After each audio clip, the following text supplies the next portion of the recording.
It's decision time in the world of Duke basketball recruiting. The Blue Devils have a big opportunity to make an absolute splash with next year's roster.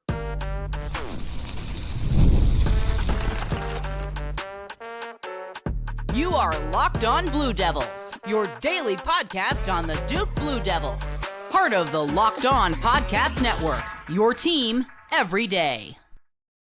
Hello, everybody. Welcome into another episode of the Locked On Blue Devils podcast. My name is JJ Jackson. So excited to have you here with us today on Tuesday, May 20th, 2025.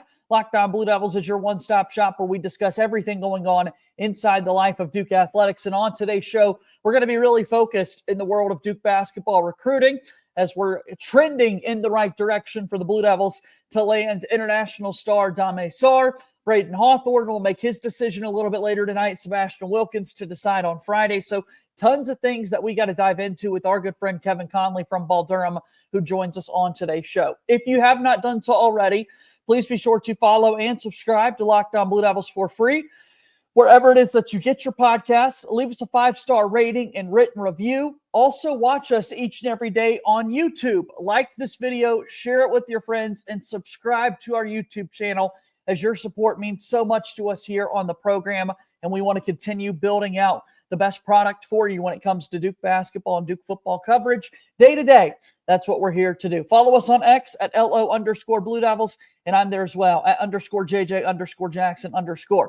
So without further ado, here is Kevin Connelly from Durham back with me once again. Kevin, it's so good to see you as always the last few weeks. It's been a whole lot of waiting. And maybe, just maybe, man, we're getting closer to some decision times going in Duke's favor. Well, it's going to be decisions one way or another, right? May 28th is the deadline to withdraw from the NBA draft. I know there are players who have commitment dates lined up over this next couple of days leading into the weekend. So one way or another, answers are coming shortly. So we talked a lot last week about Cedric Coward and the week that he was able to put together for the NBA draft combine. And it seems like all indications are telling us that he will not be returning to college basketball. He's going to stay in the NBA draft process. If that holds true, clearly there's a need for Duke basketball to make a move. Enter Dame Sarr. We've talked a lot about this guy over the last few weeks. Initially, Duke seems like a good spot for him. And then it didn't feel like Duke was really that involved. It's Illinois, it's Kansas gaining momentum as of late. And now Duke has come out, entered the chat. We're learning the pronunciation properly of Dame versus Dame. And now we get a chance to see maybe him end up playing basketball for Duke. Yeah, one thing first, starting with Cedric Coward, just a little bit of an update. It's the overwhelming expectation that he does, in fact, remain in the NBA draft. The one thing I'll add to that is his agency is Life Sports Agency, and they are having their agency combine today, and he'll be participating in LA. So that's just something to monitor for anybody looking maybe a little bit down the line of NBA teams continuing to look at Cedric Coward. I know there's been a couple of mock drafts that have him at the back end of the first round, and if he's able to get a first-round guarantee, I think that all but seals his chances of remaining in the NBA draft, even though that is the overwhelming expectation right now. And kind of what you said on Sarr is what we talked about, JJ. Let's go back weeks and months when we were talking about initial transfer portal / offseason targets, and Sarr was one of the names we brought up. I was like, yeah, Duke has made contact with him. There's interest on both sides, but Duke preferred Cedric Coward. And then Cedric Coward commits to Duke, and Duke fully pulls out of the Sarr sweepstakes. And then with this heavy momentum of Coward heading towards the NBA draft, and it looks like Sarr is hours away from committing to Kansas, it's like, hang on a second. Let's pump the brakes. Let's revisit this. Duke jumps back into the fold, and now it seems like Duke is on the cusp of getting a commitment from Sarr. So crazy how things evolve in the recruiting world, but that's where things currently stand right now. And it should be mentioned that there has been no official announcement for Cedric Coward either way, right? Everybody is expecting this to happen. He has verbally committed to Duke. He hasn't signed any papers of his national letter of intent or transfer portal papers, whatever they're called, to go to Duke. Duke has not formally announced his signing as a commit. And then also he hasn't officially withdrawn or said he is 100% staying in the NBA draft. So it's just the expectation right now for Coward that he will in fact stay in the NBA draft. I like how you talked about kind of the moving parts in all of this with Coward, and then he commits to Duke, and Duke's not as high on Sarr, and then all of a sudden it feels like he's not going to be there, and Duke re-enters the chat with Dame Sarr. I look at other things as well, Kevin, specifically in regards to this recruitment here that we're talking about.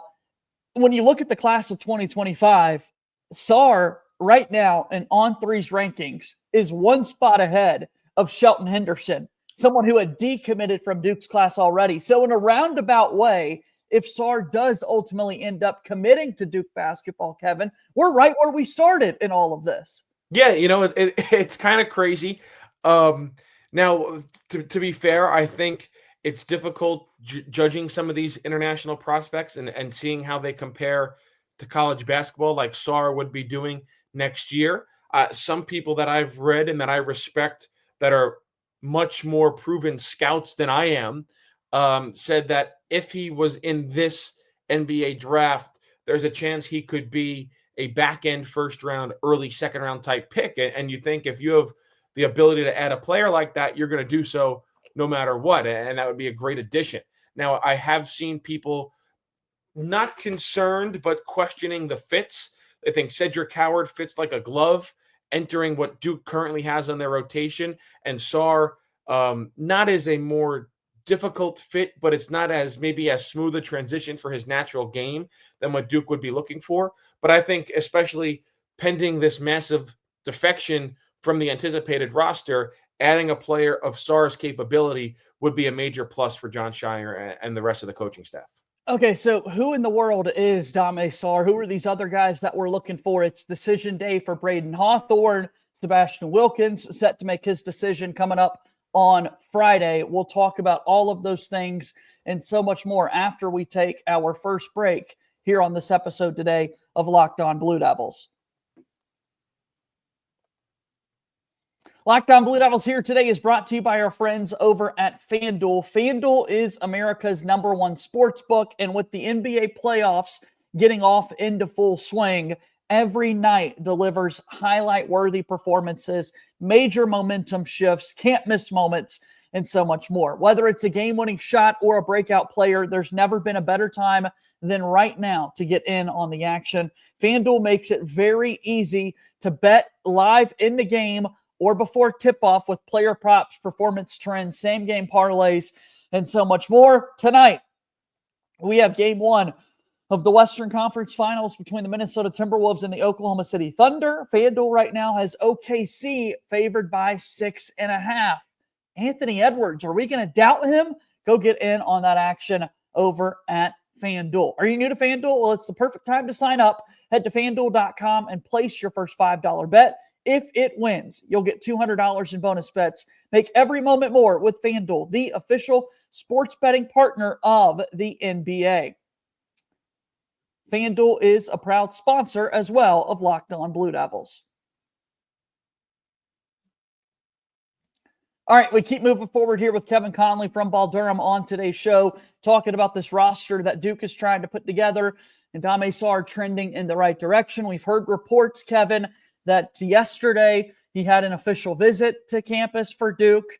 People are absolute internet sleuths out there in the Duke basketball world, and I love it. You guys have a story on Durham right now as we speak, Kevin, highlighting the fact that Sarr deleted the posts of him in Kansas gear from his visit to the Jayhawks earlier this month. Jon Scheyer has now followed him on Instagram. Look at all these signs that appear to be lining up here.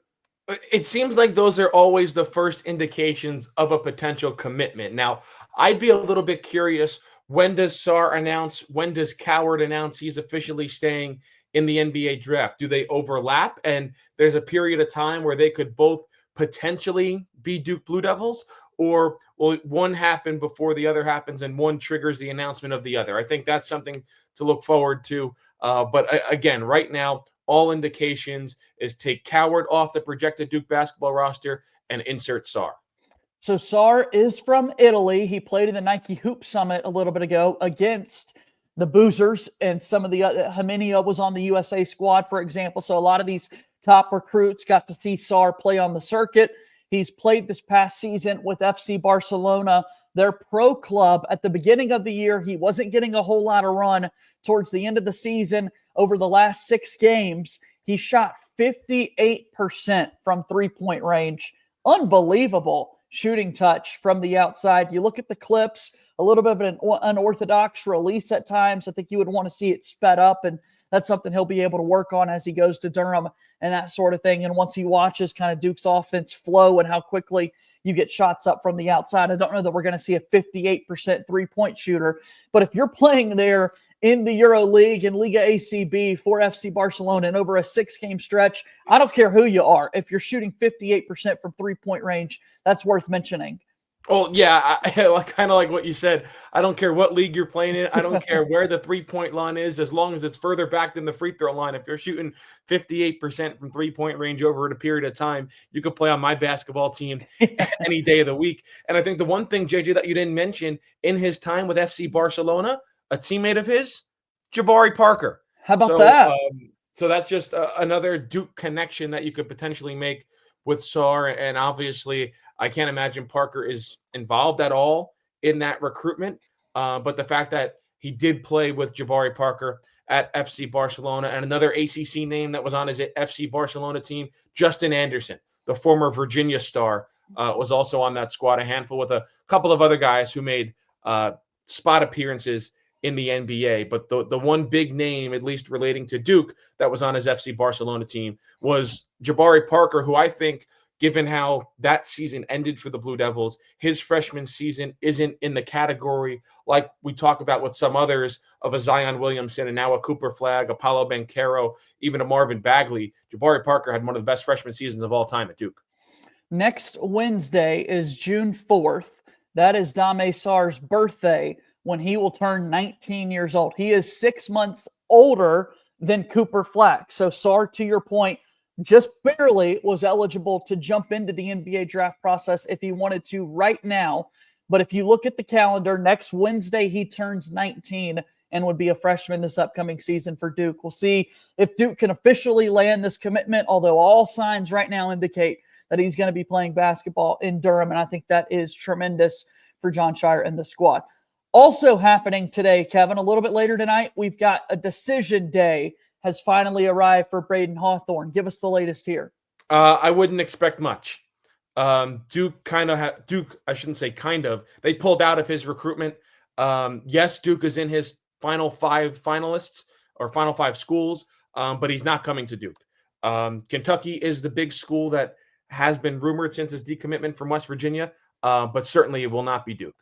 All right, so Hawthorne, again, had been committed to West Virginia. To your point, there's the coaching change where the coach DeVries goes to Indiana. It opens back up. He's a West Virginia native. We've got Kentucky in the mix. I'm also seeing the photos out there trending of him on his most recent visit to Pitt with Jeff Capel. That would be a big addition for them. But yeah, 7 p.m. Eastern tonight, we'll know for sure whether or not Hawthorne would be able to will commit and join the Brotherhood. I think when you look at it, to your point, it doesn't feel like it's going in Duke's direction, because what Duke is selling right now to Hawthorne isn't as appetizing as probably some of these other locations. To go into it a little bit deeper, Kevin, it doesn't really feel like there's a path towards considerable playing time in his freshman season. And if he doesn't want to sit and develop and be a part of the Duke basketball squad, then yeah, you're not going to play as much this year. You might want to go somewhere else. Yeah, it's interesting. And I said I think Kentucky is the favorite. That's just some things that I've heard in the past couple of hours. And I guess I think favorite might have been the wrong word to use. I don't even know if you could say a leader. I think this has been very tight-lipped. But the one thing for sure is that he won't be committing to Duke. And you look at even West Virginia, apparently they are back in the mix, still trying to get his services with the new coaching staff. So I think the 3 schools I'm looking at the most in this recruitment and eventual decision is West Virginia, Pittsburgh, and Kentucky. You mentioned Pittsburgh.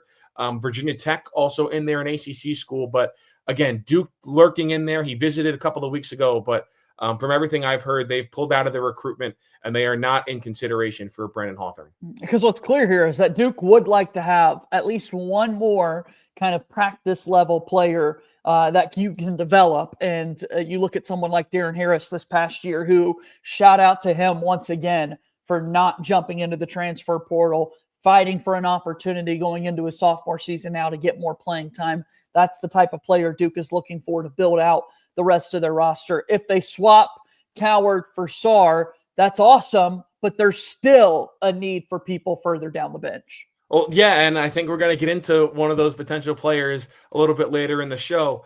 Like I said, Hawthorne off the table for the Blue Devils. All right, well, let's get to that player. Let's get to the other decision that's looming this week for Duke basketball. Sebastian Wilkins tells us he's going to make a college decision on Friday. We'll tell you what that means after we take our final break here on today's episode of Locked On Blue Devils.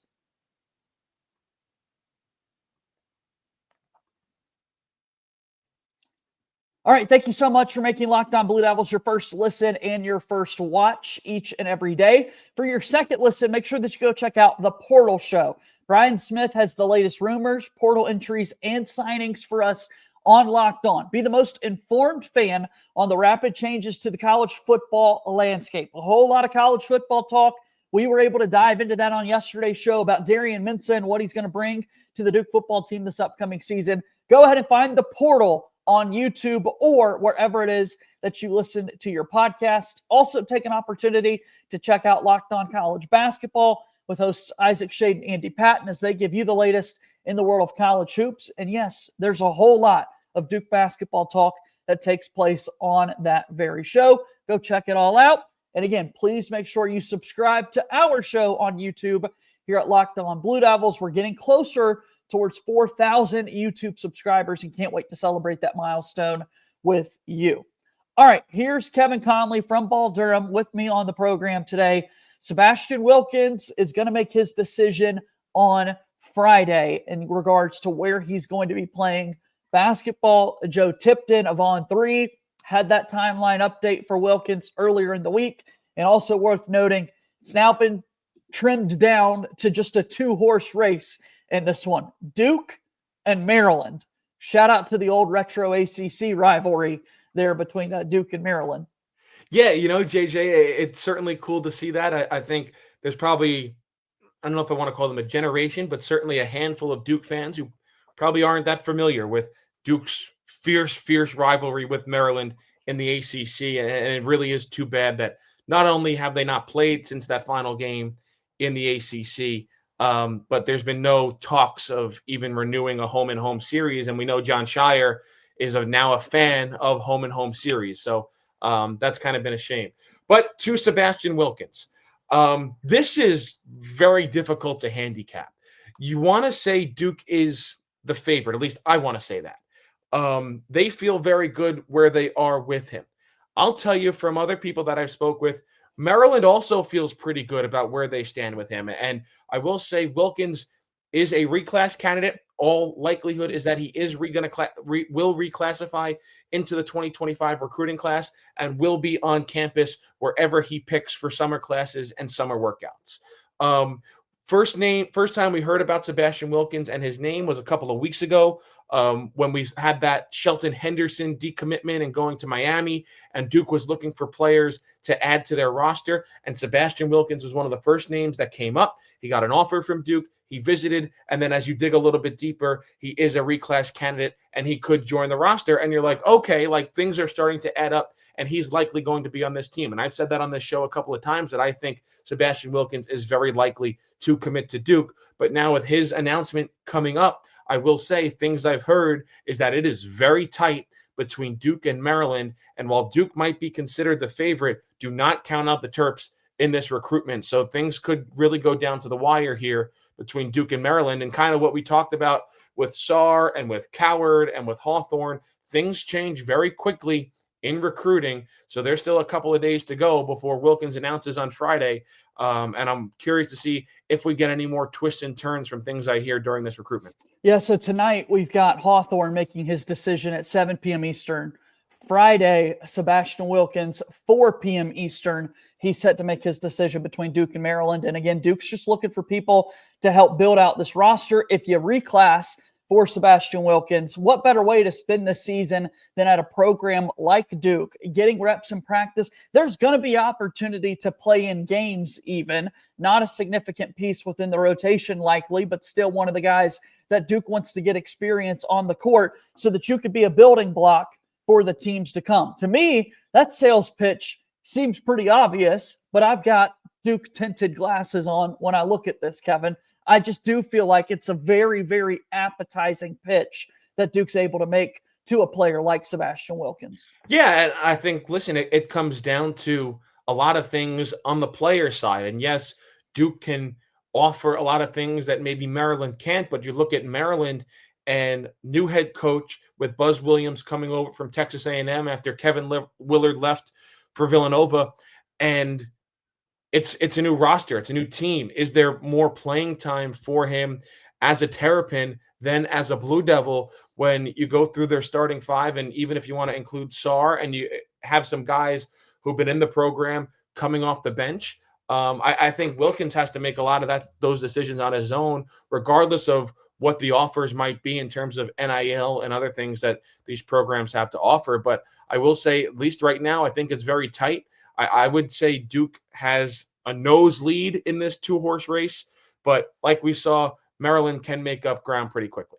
All right, so a lot of recruiting updates for you here today on the program. Decision time is looming for so many. Hopefully we've got some news coming our way in regards to the Duke basketball roster. And Kevin, if people want more Duke basketball news, I know that you and your team at Ball Durham can help them out.